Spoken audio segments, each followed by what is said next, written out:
all, let me honor, as you rightly said, I'm supposed to be one of the top member of this government or the committee. And most importantly, I have this relationship with, personal relationship with Mr. President dates back long. We were very, very anxious, looking forward to what and believing in what he said, the renewed hope. And when he came on board, you can see he's somebody that is very anxious about, and that was why he is used to taking some bold decisions. But as I said, and I'm on TV, I speak straight. Indeed. If there's anybody that will, say what I'm saying is not true, can come up tomorrow and talk to Charles. This government is going down, and that is because it's, yesterday I did not say it is taken over or polluted by plutocrats. No. If it were plutocrats, it would be better. But this government, and you can quote me on that, is now run by kakistrocrats. And that's very, very dangerous. Explain. Kakistrocrats? I have it here. You can check the definition. It's a government run by worst, least qualified, and most unscrupulous citizens. I'm not the first one that says. Right, because the reason you were quoted as saying by several different sources, as saying that the government's been taken over by plutocrats. And I was going to ask you to clarify that, because plutocrats are wealthy people, who are running sort of a government. No, this government is populated by kakistocrats and kleptocrats. Right, okay, kleptocrats, yes. People who are members of the kleptocracy, who are basically dipping their hands into the till to make all the time. Government for what they can make for themselves. Okay. Unfortunately, that is not what the president personally, as I know him, as I said, is up to. He really meant this renewed agenda, hope thing. But you can only do that when you have people around you that are on the same kind of thinking. Right. But this is not what is happening right now. And as you can see, 1, 2, 3 incidences where when the president realizes, he is not ashamed of taking decision to correct it. Even when it started with appointments and all that. And the same thing with policies. When they bring policies that the people are against, I give you an example recently with this cyber crime levy. When the president realized that you have not heard about it, he again equally suspended it. What I'm hoping now is that he will look out and get, I don't believe, again I say, that he is in the real picture of what is happening out there. People are angry. You can't imagine the number of calls I received today, including yourself. I called you very early in the morning. Yeah, but what were you saying? Hey, you are yourself again, because you say it as it is and you come. Look, somebody has to do this. I'm 64 years old. I thank God for everything. And I think what is left to me as a politician or expected of me is to speak out the truth to whoever he is. Well, that's one of the reasons you were elected into office by people. I mean, the idea is that you're supposed to represent them truthfully. Yeah, and that's what I'm trying to do. So you speak truth to power. Now we have a big challenge, and that is the threat of hunger and food scarcity. It is not only that the prices or inflation has gone up to 40%, but it has gotten in some places where you will not, with your money, you won't find the food or the items you want to buy. That is very, very dangerous, and Nigeria has never been included in the countries that face severe food crisis or food insecurity. But this time around, check the figures.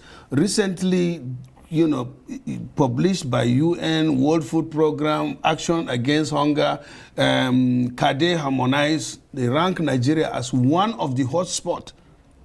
And for people like me, I have to be scared. As I told you, I'm 64 years old with 10 children and 20 grandchildren. I don't have passport or visa to anywhere. I don't have, you have more than one passport, I know. But What do you mean I have more than one? I know you We're stay not in talking London. about me, we're talking about you. You stay in Nigeria, you stay in London, and you can go to London tomorrow morning. I cannot do that because I don't have visa to anywhere. Yeah, but I'm sure you wouldn't have too much of a challenge getting a visa. No, you have You're a you have senator. to apply. No. But let's focus. So yeah. this is a very serious and scary situation, and most importantly, why I'm so scared is if those in power do not allow the president to know the magnitude or get informed about it so that they do something, then you get worried. It's like now, Charles, we are here and the cloud is gathering. And I say, Charles, it's going to rain. You say, no, don't worry. Then that is scary. If you say so, but I don't see so. Or anything the president does is something that can be seen. If you know the president before now, then you know that the whole scenario has changed. This is somebody, he stays in Lagos. If you go to Bodilon, anytime, any day, anytime in the night, you can go to Bodilon 2 o'clock. And in most cases, you find President Bola Ahmed Tinubu, receiving people in and out.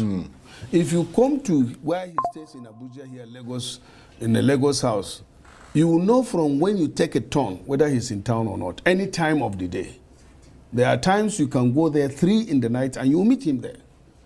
But now, if you go to Villa, the front of Villa, it's like a graveyard because they don't allow anybody to go and see Mr. President. Well, let me take you up on that because you suggested that the government or the presidency, indeed the presidency specifically, has adopted a closed-door policy, and that even ministers and members of the National Assembly, presumably like yourself, are struggling to engage with the president. I mean, that sounds pretty serious, doesn't it? Yeah, it seems, but that is the truth. The only thing, the news media put certain things not exactly the way. So now that I'm talking to you, hear it from the horse's mouth. Absolutely. In every government, it's like that. You have the gatekeepers. Those who want the president to know everything and to have other opinions would even encourage those that matter in the government to come over because, during Buhari's administration, which I thought was not that good. But if you compare this now to Buhari's regime, you will give Buhari a thumbs up. Because some would say that would be rather difficult to do. Because at least he opens up, people come to see him.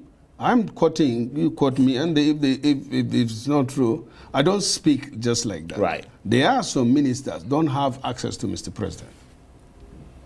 The only access they have to Mr. President is when they are maybe invited, and some may not be invited, or when they go for council meeting. And when they go for council, by the time the president goes in, all of them are seated. And the president is the first person to leave. You can't say, I want to, that is it. There is a procedure. And then the SGF, who is supposed to be the clearinghouse, I don't know about, I've not seen him most lately. But I'm telling you, Charles, I won't come to the TV or even in private lie. So have you had a challenge in seeing the president yourself personally? Well, let me tell you one thing. The president severally, if we meet in the public, he will say, Chief Ndume, why are you not coming? Why am I? And I said, no, Mr. President, when you look for me, I'll be there. Did you say to him, well, he's not allowing me to come in? I said it once to one of his staff, that they are the people that are keeping us out of this place.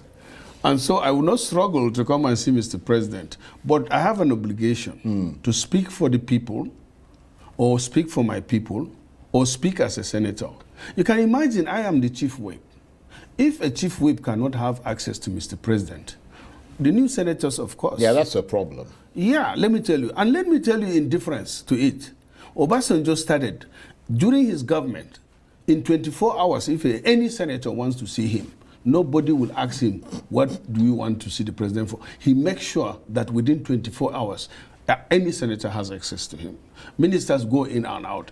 Obasanjo, as old as he was older than our president, he will be saying, that is politics. You talk to the people, hear from the people. But now, to me, it seems, besides shielding Mr. President, they always give him assurance that everything is out there, is all right out there, and that is not the case. But is it really his aides? Because I mean, if we look back, for example, at the whole process that brought President Tinubu to office, I mean, even Arise News had an issue at one point trying to convince him to come to the, you know, to come to a debate, to a town hall meeting, to all these things. I mean, he seems to have a proclivity away from that kind of thing. I mean, can you blame it entirely on his aides?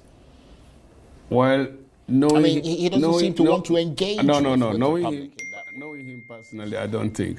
I want to say, you know, I said it before, and the Arise TV always, and the leadership, or you see, there are some TV stations that have mindsets about the government. You know, I'm coming here because of you. You know, and knowing that you are an objective, you know, renowned television journalist. Otherwise, if you put it all together, I would say that Arise TV is anti-APC, you know. You can't say it's pro-PDP, but that is, you know. And so when you don't have people, when people don't want to be arguing, it's not about Arise TV. TVC is virtually owned by Mr. President. But yeah. Do you see him on TVC? No. So it's not like he is against the but I know you were just making a suggestion, but clearly Arise is not anti-APC or anti any party. Okay, I will agree with that because of you.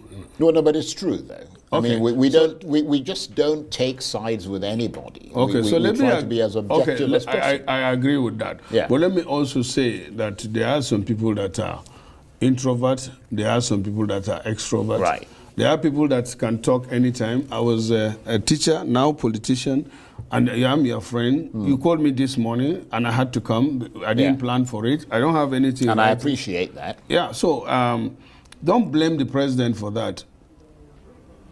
But now that you've mentioned the APC, I mean, you are, of course, a member of that APC, which is the ruling party in Nigeria. Some would say that, I mean, when you came in, you said, one of the first things you said is that this government is going down. Yeah. That's the term that you use. Some would say that you've taken a double-barreled gun, aimed it at your party's foot, and blown its feet off. No, that I mean, yourself, and that your very criticism is leveled at your own party, and you're helping the opposition deliver a sucker punch.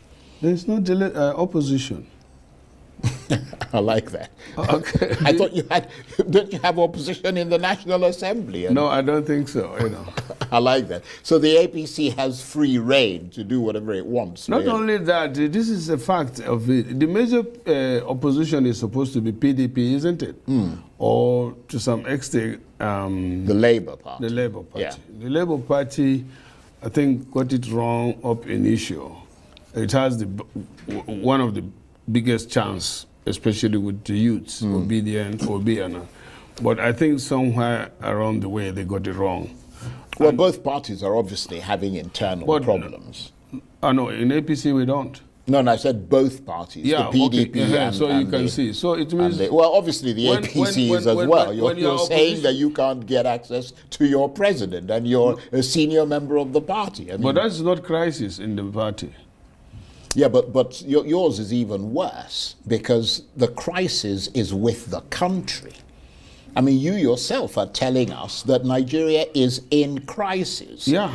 And that your party, which is in power, is unable to deal with that crisis, or at least the presidency is not able to deal with it because, I mean, that's an even bigger issue. I mean, the internal problems within political parties is a slightly minor side thing.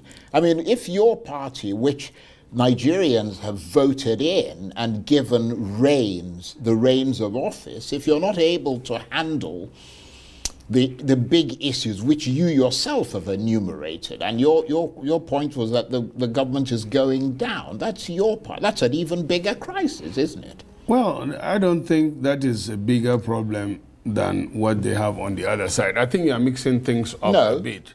You are talking about governance and you are talking about party administration. Yeah. Let me learn. Yeah, okay. See, once, and I can see, and I may see more of the reaction of Mr. President, especially when they hear us out on this program. Maybe they in the villa are there watching this program, and they may be able to pick. It's possible. Yeah, because that's the only way or the left of communication. Now, all I was saying, but all this started with the motion that I and Karimi brought.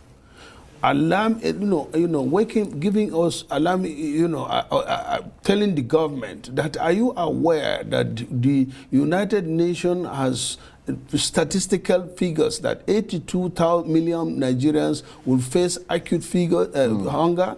Are you aware that Kade Harmonize is saying that Nigeria is now included in the host spot where crisis will happen? Are you aware that the UNESCO is now counting and treating malnutrition and that's in a good Katsina call. State? So that's a good call. Yeah. Once the government wakes up to it, this is normal. And once the people can have access to food, once the government will now make it available as they are negotiating to increase the purchasing power of our workers, all these things will be forgotten. But if nothing is being done, then there can be crisis. And your sense is that nothing is being done at tangibly. The moment. Right.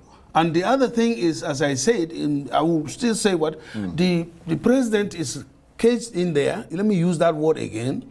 And there are no people speaking out or doing anything for the Nigerians to see visibly and make, appreciate the effort of the government. For example, now we are faced with climate change palaver. The rainy season in most, especially in the north and other elsewhere, is hazy. But nobody is telling people what needs to be done and what the government is doing. Nobody is talking to the people. That is a problem. That is my concern, as I said. Yeah, well, some would argue that that's not entirely fair, because you've got the agencies, that are in charge. Well, the National Emergency Management Agency, you've got the Ministry of Environment, he's just appointed somebody who used to be his spokesman, I think it's Nigerian Gilali, as a kind of special climate envoy. I mean, so they are not unaware of what is going on, and I'm not their spokesman. I'm just saying that they're not unaware of what is going on. And every time there's a lot of talk and alerts are put out about the potential for flooding and so on and so forth. So they do try to draw the attention of people to things. But what I wanted to ask you is that, looking at the things that you've pointed out and the way things are going at the moment with the economy and with the fiscal situation in this country, the people, as you said clearly, feeling the pinch of it as inflation goes through the roof, do you believe we're going to see real growth in this country anytime soon? Yeah, it's possible, because Nigeria is so blessed with natural and human resources. But no matter how blessed you are and how much... You have to harness those resources. That is the problem now. Yeah. And that's why we are calling on the president to harness those resources. Absolutely. And for you to do that, you must have people out there that know Nigeria in the first place. So he needs to engage more, basically. He needs to get the right people into the office, and he needs to be a Democrat. Notice, this is not allegation. I said this government is dominated by khaki strokers and kleptocrats. Yeah. He needs to dominate his government. But that's always been the story of Nigerian governments, hasn't it? He needs to dominate his government with Democrats. Right. The people that worked for him to be elected. The people that will realize his dream. The people that will look at him in the face and say, Mr. President, this is wrong. Let's do it this way. And he will argue. And he's that person that takes superior argument. But when you gather kleptocrats and you gather kakistocrats, the end result is what defines them. And your point is that this is a bad time for that to happen, because the country is going through a major economic crisis. And the government also inherited a very bad situation. Yeah. So you need somebody that is decisive like him, but it is not enough to be strong and be decisive. of course, when you take any action, there must be consequence and there must be something that you need to do. So, like now, this removal of oil subsidy. Let me tell you that he abruptly announced this removal of oil subsidy.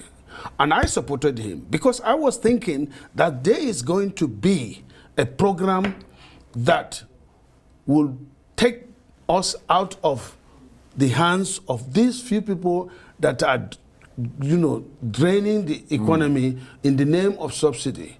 And the savings from that will now be utilized for the people. And I'm saying that instead of fuel subsidy that you remove, then you engage in other subsidies that are important, like food stamp, like making food available. And that is not by doing palliatives. Palliatives are temporary measures. So if you have experts around that knows this thing, then you will not be, overreacting. Instead, you will be managing the situation and carrying Nigerians along. Nigerians know the situation. It is not peculiar to Nigeria only. It is worldwide. The issue of hunger is worldwide. So if Nigerians are made to know that this is a problem that we have to face collectively, Nigerians are good. Well, I don't know, maybe you can actually enlighten us, because I mean, you're a member of the Senate, you're a senior member of the government, and you're privy to things that a lot of ordinary people are not. I mean, it's been reported, for example, that, because you mentioned the oil subsidy, I mean, that fuel suppliers are being owed more than $6 billion, which has gone up considerably from the $3 billion they were owed in April. That is according to Reuters news agency, which says that the NNPC is struggling to cover the gap between local pump prices and international fuel costs. And that means that there is a subsidy that is being paid to cover that shortfall. As you know, as you said, after President Tinubu announced an end to fuel subsidies last year, pump prices tripled. The NNPC was forced to put a cap limit on fuel prices because of the rising cost of living. And that cap, added to a crash in the value of the naira, essentially allowed subsidy to return. I mean, that's the story that's coming from experts. And according to those industry experts, that subsidy, which we were led to believe, and you're pointing to, we were led to believe has ended, is going to cost at least $3.7 billion this year. So back to square one, in effect. Well, Charles, I must confess that I don't talk ignorantly. I'm not an expert in the petroleum industry stuff, and I was not expecting us to discuss this subject. No, it's just it's because you brought it up. But I mean, you don't have to dwell on it if you don't want to. We can move on. Not that I don't want to. I always want to talk from the background of knowledge and facts. Yeah, I understand that. But as I told you, I one time asked initially the GMD of NNPC now that, wait a minute, you said we'll be saving 1 trillion by removing the oil subsidy. I said, where is the money? And he said, there's no money. I said, what? What do you mean there's no money?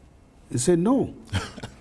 Before the removal of the subsidy, what they're facing is that they have to borrow, or they are running at a loss. So they have, so basically, whatever monies are there will just go to fill those gaps. Yeah, fill those gaps. That if they recover and there is profit because they are now a corporation, they will pay the money to the government. And I say, wow, so why are you asking us to make sacrifice? And immediately after that, I was thinking that the Nigerian government, and I still argue on that now, that we are talking about fuel subsidy. Now we have problem with food. Why don't you introduce food stamps? I'm yet to hear that. And the Senate passed a motion that I brought, that they should introduce food stamp. And look, let me say here again, this subsidy matter is not the problem. It is how it is being managed. Right. It is overwhelmed by corruption. But if not, Nigeria, check, the American government right now is subsidizing about 13 interventions, excluding fuel. But they subsidize agricultural products. Yeah, but they have the money food. to do it. I mean, the reason why everybody kept talking about removing subsidy was because they said Nigeria couldn't afford it. I don't want you to say that, because let me give you this. Sure. That's why I say I disagree with that. In the whole world today, after Japan, and America is the second largest or highest debtor. They borrow to do what government but they is have supposed enough to do. goods and services. Yeah, but you can't get enough food and services of an economy. It doesn't matter for me to offset that. Wait, what is wrong with borrowing if it will be useful to the people? My problem with borrowing is that if some people borrow that money to steal it and take it back to those people that gave us the money, that is where the problem is. But in America, I said they need to subsidize food. They need to subsidize transport. There's nothing wrong in subsidizing transport, food, and some other important things, basic needs of the people. But given all that you've said to us, and a lot of what you've said makes a lot of sense, and a lot of it is very important to point out, I mean, the cumulative effect of all of this is that there's a deepening sense of grievance, and you pointed that out, on the part of ordinary Nigerians, because they're bearing the brunt of this. But also, you hinted at the fact that all that could potentially increase the chances of instability in the country. Yeah. Can you expand on that? Well, my fear, as I told you, is that you can ask people to be patient, to be tolerant, but if they can't get one square meal comfortably, or even struggle to get one, and where you have, I hope you are aware, and that's why I'm worried, that looking at what has happened in Kenya, and even looking at what our youths are posting in the social media, looking at their actions or the threat. And then, when I call the people in the villa, I don't want to mention name, but me, I don't fear if it gets to that. I said, are you aware? And I sent the message out to them. Are you aware that people are very angry out there? Are you doing something about it? And the response is that, yes, we are aware it's the work of opposition. I say we are finished. Because no opposition would want to bring down the roof of the country on itself. Because they are in the country. So if the country collapses, is it only going to collapse on the ruling or the governing party? No. So when people in power start responding like that, then I'm worried. I'm worried for this president. I'm worried for myself. Well, there's problem out there. A bag of rice is now selling for 100,000. A bag of maize is selling for 100,000. My wife was telling me that a basket of tomato is about 100,000 too. Onions. Every food is going up, the price. Inflation is 40%. The value of our naira is going down. And then, not only that, when you tell people in government that, hey, people are hungry, angry, and they are preparing, or there are signs that they will revolt, and you say, no, don't worry about them. That is very, very dangerous. And I hope this will be, to me, God will exonerate me because I told them. And many Nigerians today told me and encouraged me to come for this year program, speak out on our behalf.